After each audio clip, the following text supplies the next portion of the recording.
Okay, next kita sambung tentang permasalahan yang berlaku dalam graph of black body yang akhirnya mencetuskan quantum physics. Okay, so kalau kita belajar sebelum ini, okay, so di sini adalah region yang mana wavelengthnya lebih tinggi berbanding region di sini.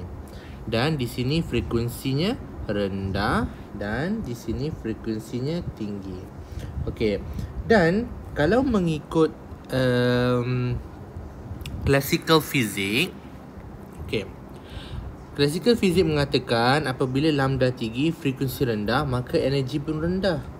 Okay, dan di sini apabila frekuensi tinggi, maka energi di sini lebih tinggi. Okay, sepatutnya radiation intensity ni tadi kita dah cakap dalam video sebelum ni, kalau dia tinggi, maknanya energi dia tinggi jugalah, nilai je.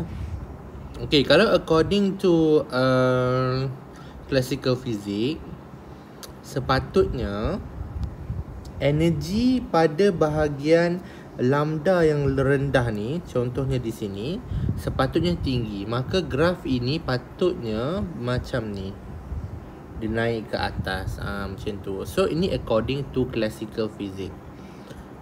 Sepatutnya graf tu naik ke atas, radiation intensity tu naik ke atas, dan seolah-olah dianggap dia akan mencapai nilai infinity. Tetapi perkara ini tak boleh berlaku. Sebab tu kita panggil ni sini sebagai UV catastrophe ataupun malapetaka UV. Maksudnya tak boleh berlaku. Kalau berlaku maksudnya malapetaka akan berlaku. Macam itulah UV catastrophe. Okay, so ni according to classical physics. Tetapi macam mana graf black body ni di-explain ataupun macam mana dia naik ke atas dan dia turun balik?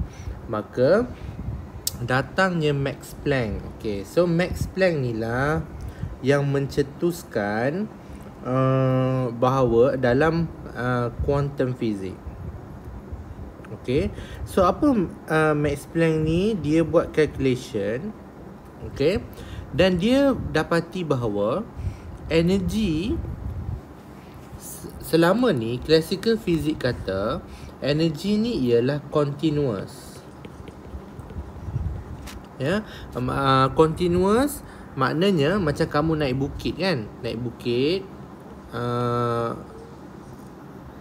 maksudnya naik je kan, continuous sahaja. Okey, tetapi Max Planck ni kata energi ni ialah discrete.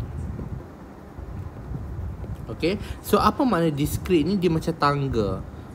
Dia ada nilai-nilai dia tertentu.